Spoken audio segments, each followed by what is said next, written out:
السلام علیکم ورحمۃ اللہ وبرکاتہ۔ سورۃ آل عمران، آیت نمبر 14۔ بسم اللہ الرحمن الرحیم۔ زجنا مزین کر دی گئی، خوشنما کر دی گئی، للناس لوگوں کے لیے، حب الشہواتی مرغوب چیزوں کی محبت، من النسائی عورتوں میں سے، والبنینا اور بیٹے، والقناطیری اور ڈھیر خزانے، مقنطرتی جمع کیے ہوئے، من الذہبی سونے سے، والفضتی اور چاندی، والخیلی اور گھوڑے، مسومتی نشان زدہ گھوڑے، والانعامی اور مویشی جانور، والحرثی اور کھیتی۔ ذالک یہ متاع الحیات الدنیا، متاع فائدہ ہے، ساز و سامان ہے حیات دنیا، دنیا کی زندگی کا، واللہ اور اللہ تعالیٰ عندہ اس کے پاس حسن اچھا ہے مآب ٹھکانہ۔ زُيِّنَ لِلنَّاسِ حُبُّ الشہوات، لوگوں کے لیے مرغوب چیزوں کی محبت خوشنما کر دی گئی ہے۔ شہوات، شہوات کا کیا مطلب ہے؟ یعنی شہوات کہتے ہیں کسی پیاری چیز کی طرف دل کا کھینچ جانا۔ شہوات ان سے مراد یعنی وہ چیزیں جو ہماری طبیعت کو اچھی لگتی ہیں، مرغوب ہے یعنی ہماری طبیعت کو اچھی لگتی ہیں، ٹھیک ہے۔ آپ صلی اللہ علیہ وسلم نے فرمایا مجھے اپنی امت کے بارے میں 3 چیزوں کا ڈر ہے۔ ایک تو بخیلی جس کی اطاعت کی جائے، دوسرا ہے خواہش نفس جس کی پیروی کی جائے یعنی جو دل نے کہا وہی کر لیا، اور تیسرا ہے گمراہ امام۔ تو لوگوں کے زُيِّنَ لِلنَّاسِ حُبُّ الشہوات، لوگوں کے لیے مرغوب چیزوں کی محبت خوشنما کر دی گئی ہے۔ اب ان سب چیزوں کے اندر جتنی بھی یہاں پر چیزیں بیان کی گئی سب کے اندر اللہ تعالیٰ نے محبت رکھ دی ہے، انسان کو یہ سب چیزیں اچھی لگتی ہیں۔ اب یہ کیوں ہیں، کیوں اچھی لگتی ہیں؟ یہ ہماری آزمائش کے لیے ہے۔ کیوں اللہ نے اس میں محبت رکھی ہے، کیوں ہمیں یہ پسند ہے؟ یہ ہماری آزمائش ہے، ہماری آزمائش کے لیے ہے کہ کیا جن چیزوں سے ہمیں محبت ہے کہ کیا ہم ان میں کھو جاتے ہیں یا پھر ہم ان سے آخرت کی بھی تیاری کرتے ہیں، ٹھیک ہے۔ دنیا کی زینت استعمال کرنے والوں کی 2 قسمیں ہیں۔ ایک تو یہ کہ ایک یہ قسم ہے کہ وہ اسی میں کھو جاتے ہیں اور اپنی تخلیق کا مقصد بھول جاتے ہیں، ٹھیک ہے نا۔ ایک تو وہ جو اسی میں کھو گئے ہیں اور اپنی تخلیق کا مقصد بھول گئے ہیں، دوسرا وہ جن کے پاس یہ چیزیں ہیں لیکن ان کو اپنی آخرت کے لیے استعمال کرتے ہیں، اچھے مقاصد کے لیے استعمال کرتے ہیں، ٹھیک ہے۔ تو محبت جو ہے یہ محبت ناپسندیدہ نہیں ہے، لیکن کون سی ناپسندیدہ محبت ہے؟ جو حد سے بڑی ہوئی ہو، یا پھر اللہ کی محبت سے بڑی ہوئی محبت ہو، یا وہ محبت جو آپ کو حرام راستوں کی طرف لے جائے، تو یہ محبت ناپسندیدہ ہے۔ اب یہاں پر کتنی چیزیں بیان کی گئی ہیں؟ اس آیت میں 8 چیزیں بیان کی گئی ہیں۔ سب سے پہلے عورت کا ذکر کیا گیا، من النسائی عورتوں کی محبت ہے۔ دوسرا والبنین بیٹوں کی ہے، والقناطیر اور ڈھیروں مال، والقناطیر المقنطرتی، سمجھ آ گئی ہے، ڈھیروں مال و دولت۔ اور چوتھا ہے من الذہبی سونا، پانچواں والفضتی چاندی، والخیل المسومتی، چھٹا ہے گھوڑے نشان زدہ گھوڑے، والانعامی ساتواں ہے جانور، والحرثی اور آٹھواں کھیتی۔ اگر اب انسان ان چیزوں کی محبت میں پھنس کر اللہ اور اس کے دین سے غافل ہو جائے اور انہیں فخر و زینت کے ذریعہ سمجھے، فخر سمجھتا ہے، زینت کا ذریعہ سمجھتے ہیں، غرور و تکبر پر اتر آتے ہیں، تو یہ تمام چیزیں مذموم ہیں، ٹھیک ہے۔ اور اگر ان تمام چیزوں کو اللہ کی طرف سے نعمت خیال کرتے ہوئے آخرت کا ذریعہ بنایا جائے اور شریعت کی حدود میں رہ کر ان سے فائدہ اٹھایا جائے تو پھر یہ مذموم نہیں ہے بلکہ یہ مرغوب ہے، یہ پسندیدہ ہے، یہ اچھی ہے، ٹھیک ہے۔ تو اصل چیز ہے نیت اور عمل۔ اس لیے ایک طرف نبی کریم صلی اللہ علیہ وسلم کا ارشاد یہ ہے کہ میرے بعد مردوں کے لیے کوئی فتنہ عورتوں سے بڑھ کر نقصان دہ نہیں ہے۔ دوسری طرف آپ صلی اللہ علیہ وسلم نے یہ فرمایا کہ دنیا متاع ہے یعنی فائدہ اٹھانے کا سامان ہے، اور اس کی بہترین متاع نیک عورت ہے، ٹھیک ہے نا۔ اور پھر آپ صلی اللہ علیہ وسلم نے یہ بھی فرمایا کہ دنیا میں سے عورت اور خوشبو میرے لیے پسندیدہ بنا دی گئی ہے، ٹھیک ہے نا۔ کہ آپ یعنی محبت یہ کرنا کوئی گناہ نہیں ہے، ناپسندیدہ نہیں ہے، لیکن حد سے بڑی ہوئی محبت یہ ناپسندیدہ ہے، ٹھیک ہے نا۔ جو ہمیں یعنی ہم ان چیزوں کی محبت میں اتنا مگن ہو جائیں کہ ہم اللہ کے فرائض کو ہی چھوڑ دیں، جو ہم پر فرض اعمال ہیں ان کو اگر ہم چھوڑ دیتے ہیں پھر یہ ہمارے لیے فتنہ ہے، ٹھیک ہے۔ اور دوسری بات جو فرمائی، پہلے سب سے پہلے نساء عورتوں کا ذکر کیا گیا، والبنین اور بیٹے، کہ اگر یعنی اگر ان کی کثرت اس لیے چاہتا ہے کہ فخر و غرور کرے تو یہ وہ بری چیز ہے، اور اگر اس لیے ان کی زیادتی چاہتا ہے کہ زیادہ بیٹے ہوں کہ اس سے مقصد مسلمانوں کی قوت میں اضافہ ہو، نسل بڑھے، مسلمانوں کی گنتی امت محمدیہ صلی اللہ علیہ وسلم میں اضافہ ہو، تو بے شک یہ بھلائی کی چیز ہے، یہ بہت اچھی چیز ہے، ٹھیک ہے، اس میں کوئی گناہ نہیں ہے۔ جیسا کہ حدیث میں آتا ہے کہ آپ صلی اللہ علیہ وسلم نے فرمایا کہ محبت رکھنے والیوں اور زیادہ اولاد جننے والی عورتوں سے نکاح کرو، قیامت والے دن میں تمہاری زیادتی پر یعنی اور امتوں پر فخر کروں گا، اور امتوں سے تمہاری زیادتی پر یعنی فخر کروں گا۔ تو یہ بیٹے اگر یعنی نیکی کے کام کرتے ہیں تو یہ انسان کے لیے صدقہ جاری ہے، اور مرنے کے بعد بھی، ٹھیک ہے، اگر فخر و تکبر کے لیے ہے تو پھر یہ انسان کے لیے فتنہ ہے، تو انسان کے لیے پھر اس کے لیے وبال جان ہے۔ والقناطیر المقنطرتی، اسی طرح یعنی مال کی محبت ہے، اگر اس کی محبت، اگر مال کی محبت گرے پڑے لوگوں کو حقیر سمجھنے کے لیے ہے، مسکینوں غریبوں پر فخر کرنے کے لیے ہے، تو یہ بے حد بری چیز ہے۔ اور اگر مال کی چاہت، مال کی محبت اپنے اور غیروں سے حسن سلوک کرنے کی وجہ سے ہے، ٹھیک ہے، اپنوں کے ساتھ بھی کرتے ہیں، غیروں کے ساتھ بھی حسن سلوک کرتے ہیں، صلہ رحمی کرتے ہیں، صدقہ خیرات کرتے ہیں، اچھائی کے کاموں میں، نیکی کے کاموں میں خرچ کرتے ہیں، سوال سے بچنا ہے تاکہ اللہ کی رضا حاصل ہو جائے، تو یہ پھر بہت اچھی چیز ہے۔ والقناطیر المقنطرتی یعنی قناطیر یہ جمع ہے، کنتارن واحد ہے، کنتارن کا مطلب ہوتا ہے بہت زیادہ مال و دولت، یعنی اس کو کنتار کہتے ہیں۔ کنتار المقنطرتی مال و دولت کو جمع کرنا، جمع کر کر کے رکھنا، گن گن کے رکھنا۔ آپ صلی اللہ علیہ وسلم نے فرمایا ہر امت کے لیے ایک فتنہ ہے، میری امت کا فتنہ مال ہے۔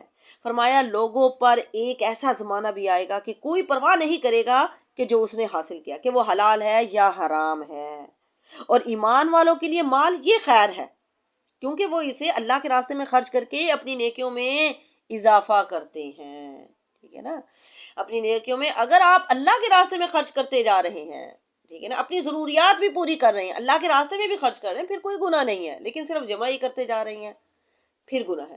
من الذهب سونا والفضة اور چاندی، سونا چاندی یہ بھی انسانوں کو پسند ہے، ٹھیک ہے نا، لیکن اگر اس کی زکوٰۃ نہ دی جائے تو اسی کے بارے میں آتا ہے کہ اس کو تپا کر پھر انسانوں کی پیشانیوں کو داغا جائے گا، سمجھ آ گئی، اور پھر یہ جو مالوں کو جمع کر کر کے رکھتے ہیں اور پھر زکوٰۃ ادا نہیں کرتے، سمجھ آ گئی، اس کے بارے میں بھی حدیث آتی ہے کہ اژدہا بنا دیا جائے گا، وہ کہے گا انا کنزکا، میں تیرا وہ خزانہ ہوں جسے تو دنیا میں سنبھال کر رکھا کرتا تھا، اللہ کے راستے میں خرچ نہیں کرتا تھا، ٹھیک۔ والخیل المسومتی اور گھوڑے، نشان زدہ گھوڑے، ٹھیک ہے نا، جہاد کی تیاری کے لیے جو گھوڑے ہوتے ہیں، لیکن آج کل تو نہیں ہے، لیکن آج کیا ہے، گاڑیاں ہیں، ایک سے ایک گاڑی ہے، اگر یہ گاڑیاں آپ صرف فخر و تکبر کے لیے رکھی ہوئی ہیں، ٹھیک ہے نا، اپنے آپ کو کچھ سمجھتے ہیں، تو پھر یہ بہت بری چیز ہے۔ اور اگر آپ یہ گاڑی آپ خود بھی استعمال کرتے ہیں، ہاں اللہ کے دین کے راستے میں بھی آپ یہ استعمال کر رہے ہیں، اگر کوئی مسافر کھڑے ہوئے ہیں آپ ان کو بھی لے جاتے ہیں، ٹھیک ہے نا، اور دوسروں کا بھی خیال کر رہے ہیں، دوسروں کے بھی آپ کام آ رہے ہیں، تو پھر اس میں کوئی گناہ نہیں ہے۔ ولا انعام اور مویشی، جانور، ٹھیک ہے نا، اور پھر یہ ہے کہ گھوڑوں کے بارے میں یہ بھی آتا ہے کہ گھوڑوں کی محبت تین قسم کی ہے۔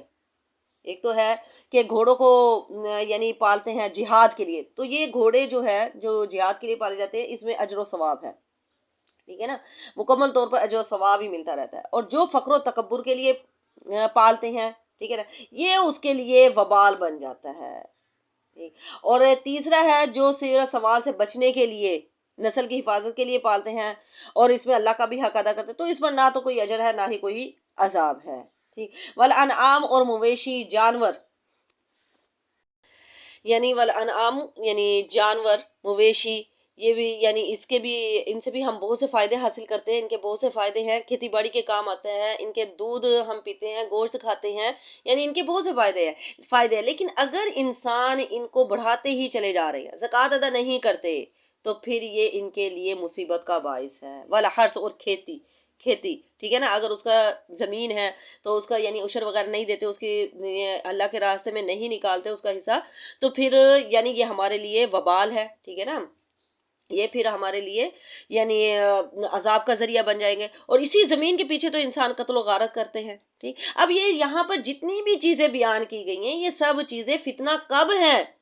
جب انسان ان کو بڑھانے کی کوشش میں لگا رہتا ہے، اور جو فرائض ہے اس کو چھوڑ دیتا ہے، ٹھیک ہے نا، پھر یہ انسان کے لیے فتنہ ہے۔ اور اگر ان سے انسان فائدہ بھی اٹھائے اور پھر آخرت کی بھی ساتھ ساتھ تیاری کرتے رہے تو اس میں انسان کے لیے فائدہ ہے۔ اور پھر اللہ تعالیٰ نے کیا فرمایا، ذالک، یہ متاع الحیات دنیا، یہ دنیا کی زندگی کا ساز و سامان ہے، واللہ، اور اللہ تعالیٰ عندہ، اس کے پاس حسن المآب، اچھا ٹھکانہ ہے۔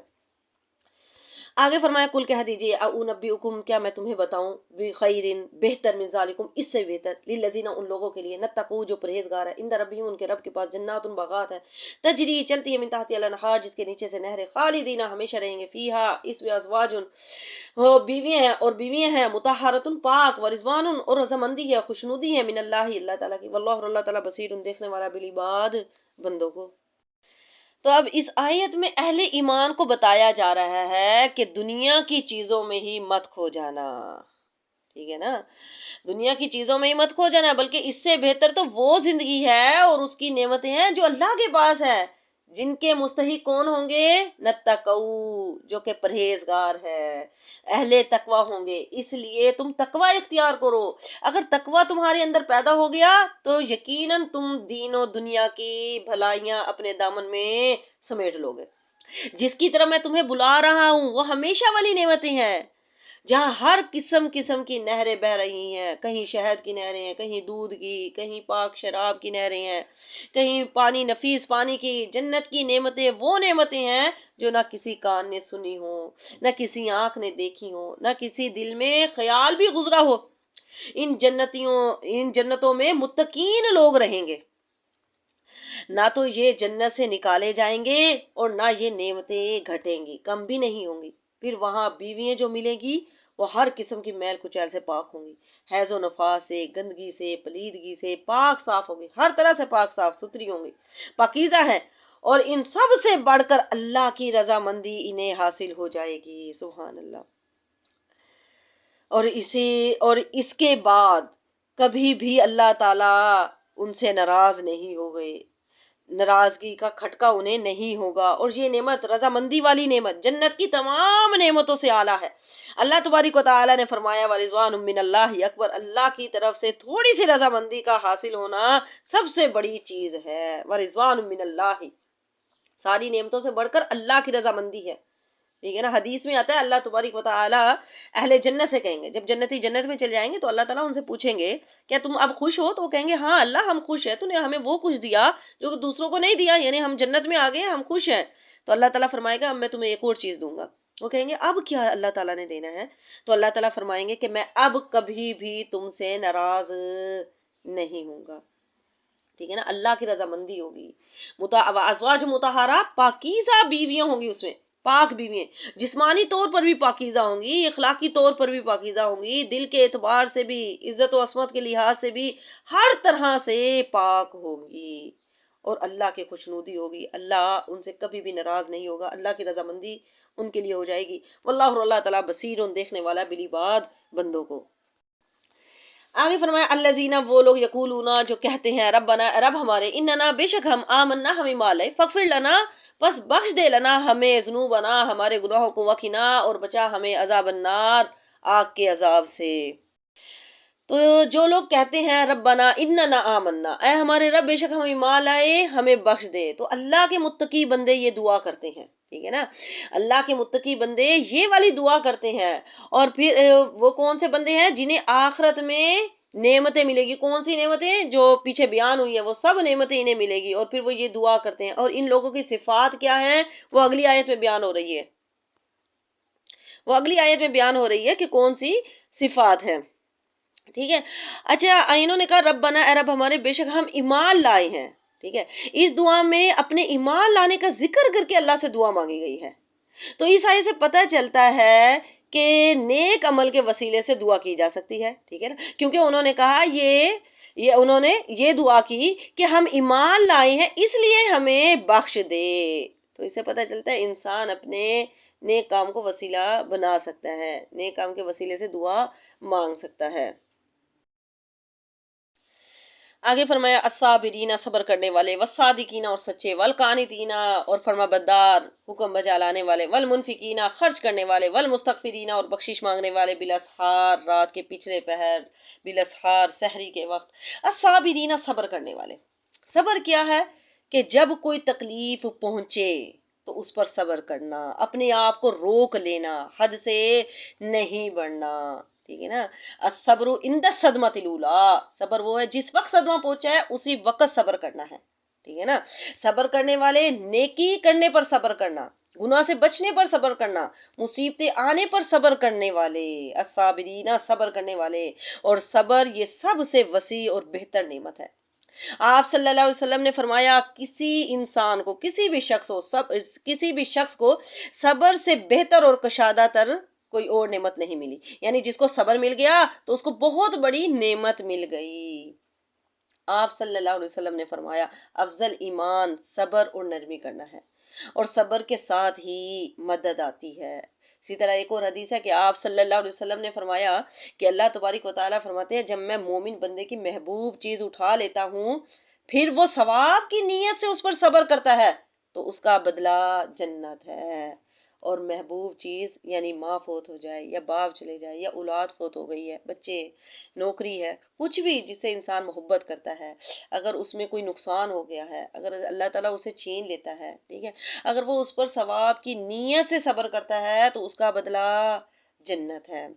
والصادقین اور سچے، یعنی جن کی نیتیں سچی ہیں، زبانیں سچی ہیں، جب وہ بولتے ہیں تو سچ ہی بولتے ہیں۔ الصادقین جو سچے ہیں، نیت میں، قول میں، فعل میں سچے ہیں، ٹھیک ہے۔ اور پھر حدیث ہے کہ آپ صلی اللہ علیہ وسلم نے فرمایا سچائی نیکی کا راستہ دکھاتی ہے، سچائی جو ہے وہ نیکی کا راستہ دکھاتی ہے اور نیکی جنت میں لے جاتی ہے، اور انسان سچ بولتا رہتا ہے یہاں تک کہ صدیقین کا مرتبہ پا لیتا ہے۔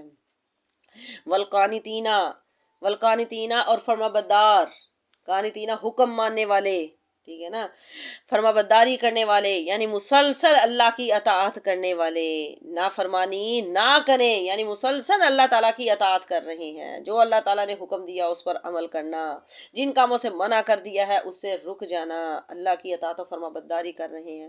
والمنفقین اور خرچ کرنے والے یعنی دن رات خرچ کر رہے ہیں، کبھی نفلی خرچ کر رہے ہیں، کبھی فرضی صدقہ خیرات کرتے ہیں، زکوٰۃ ادا کرتے ہیں، دن رات خرچ کرتے ہیں، کبھی ظاہر کر کے کرتے ہیں، کبھی چھپا کر کرتے ہیں، لیکن ظاہر میں ریاکاری نہ ہو۔ خرچ کرنے والوں کے لیے تو فرشتے بھی دعائیں کرتے ہیں، اور خرچ کرنے میں خیر ہے، روکنے میں شر ہے، یعنی اپنا مال، جان، اپنی اولاد، اللہ کی دی ہوئی ہر نعمت خرچ کرتے ہیں۔ والمستغفرین اور بخشش مانگنے والے رات کے پچھلے پہر اللہ تعالیٰ سے بخشش مانگتے ہیں، یہ سب کچھ نیکیاں کرنے کے باوجود سحری میں اٹھ کر رات کی آخری گھڑی میں کیا کرتے ہیں، اپنی کوتاہیوں کے لیے استغفار کرتے ہیں، اللہ تعالیٰ سے بخشش مانگتے ہیں، اور رات کے آخری پہر تو اللہ تبارک و تعالیٰ آسمان دنیا پر آ جاتے ہیں، اللہ تعالیٰ خود اعلان کرتے ہیں ہے کوئی مانگنے والا کہ میں اس کو عطا کروں، ہے کوئی بخشش مانگنے والا کہ میں اس کو بخش دوں، ہے کوئی سوال کرنے والا کہ میں اس کو سوال کا جواب دوں۔ تو اس وقت میں دعائیں قبول ہوتی ہیں۔ والمستغفرین اور بخشش مانگنے والے۔ امام ابن قیوم کہتے ہیں کہ 4 چیزیں رزق کو کھینچ لاتی ہیں، وہ کون سی 4 چیزیں ہیں؟ فرمایا ایک، پہلی قیام اللیل، جو انسان قیام اللیل کرتا ہے اس سے بھی رزق آتا ہے، اور دوسرا ہے سحری کے وقت استغفار کرنا، تیسرا ہے صدقہ کرنے کا خیال کرتے رہنا، یعنی اب میں نے یہاں خرچ کر دیا، اب میں اس کے بعد کہاں خرچ کروں گی، اب میں نے ادھر خرچ کرنا ہے، یعنی پلاننگ کرتے رہنا، صدقہ کرنے کا خیال کرتے رہنا۔ اور چوتھی بات ہے دن کے شروع میں اور آخر میں اللہ کا ذکر کرنا، اذکار پڑھنا، صبح فجر کی نماز کے بعد، ٹھیک ہے نا، عصر کی نماز کے بعد، صبح شام اللہ کا ذکر کرنا۔ تو یہ 4 چیزیں ایسی ہیں جو کہ رزق کو کھینچ لاتی ہے۔ اور پھر استغفار یہ اللہ کے عذاب سے بچنے کا ذریعہ بھی ہے۔ آپ صلی اللہ علیہ وسلم نے فرمایا جب بندہ استغفار کرتا رہتا ہے تو اللہ کے عذاب سے محفوظ رہتا ہے، سبحان اللہ۔ اور پھر استغفار یہ گناہوں کو چھوڑنے کا علاج بھی ہے۔ قتادہ کہتے ہیں کہ قرآن تمہیں تمہاری بیماری اور علاج دونوں بتاتا ہے. گناہ تمہاری بیماری ہے اور استغفار اس کا علاج ہے. بڑے سے بڑا گناہ بھی استغفار سے معاف ہو جاتا ہے. والمستغفرین، بخشش مانگنے والے، بالاسحار، رات کے پچھلے پہر. آگے فرمایا شاہد اللہ، گواہی دی اللہ نے، انہو بے شک وہ، لا نہیں الہ کوئی معبود، الا مگر ہوا وہی، والملائکۃ اور فرشتوں نے بھی، واولو العلم اور علم والوں نے بھی، قائمن وہی حاکم ہے، وہی قائم ہے بالقسط انصاف کے ساتھ. لا نہیں الہ کوئی معبود، الا مگر ہوا وہی، العزیز زبردست ہے، حکیم حکمت والا ہے. ٹھیک ہے. شاہد اللہ، گواہی دی اللہ تعالیٰ نے. اب اللہ تعالیٰ کے ہاں معتبر دین جو ہے وہ اسلام ہی ہے، اور اسلام کی بنیاد توحید پر ہے. ٹھیک ہے نا. اس حقیقت سے نجران کا جو وفد آیا تھا اسے اور تمام دنیا کو آگاہ کیا جا رہا ہے. شاہدہ کا معنی ہے یعنی بیان کیا، آگاہ کیا. شاہد وہ ہے جو اپنے یقینی علم کے ساتھ آگاہ کرے. یعنی اللہ تعالیٰ نے اپنی مخلوق اور ساری کائنات میں موجود بے شمار دلائل اور نشانیوں کے ساتھ اور اپنے رسولوں کے ذریعے سے پیغام بھیج کر شہادت دی ہے، گواہی دی ہے اور آگاہ کیا ہے کہ اس کے سوا کوئی عبادت کے لائق نہیں ہے. اور کیا اس سے بڑھ کر کس کی شہادت ہو سکتی ہے؟ اس سے بڑھ کر کسی کی شہادت ہو سکتی ہے؟ نہیں ہو سکتی. اللہ سے بڑھ کر کس کی شہادت ہو سکتی ہے؟ اور اس کے پاک فرشتوں نے اور اہل علم نے بھی یہ شہادت دی ہے. پھر فرمایا لا الہ الا ہو، پھر وہی بات، وہی دعویٰ دہرایا. ٹھیک ہے نا. اس آیت میں کلمہ توحید 2 بار آیا ہے. ٹھیک ہے. اور پھر اس کی مزید 2 دلیلیں اللہ نے پیش کی. کیا؟ العزیز الحکیم. ٹھیک ہے نا. العزیز غالب ہے، زبردست ہے، حکیم حکمت والا ہے. ٹھیک ہے نا. وہ سب پر غالب ہے، وہ کمال حکمت والا ہے، کوئی اس پر غالب نہیں ہے.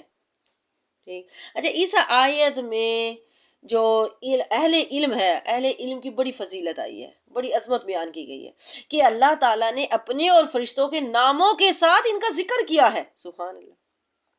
اور اس سے مراد صرف وہ اہل علم ہیں جو کتاب و سنت کے علم سے بہرہور ہیں، جو کتاب و سنت کا علم حاصل کرتے ہیں.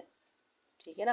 ہمیں دین سیکھنا چاہیے، ہمیں علم حاصل کرنا چاہیے. اسلام کیا ہے یہ علم کے بغیر ہمیں نہیں پتہ چلتا ہے. نماز، روزہ، زکوٰۃ یہ علم کے بغیر نہیں پتہ چلتا ہے.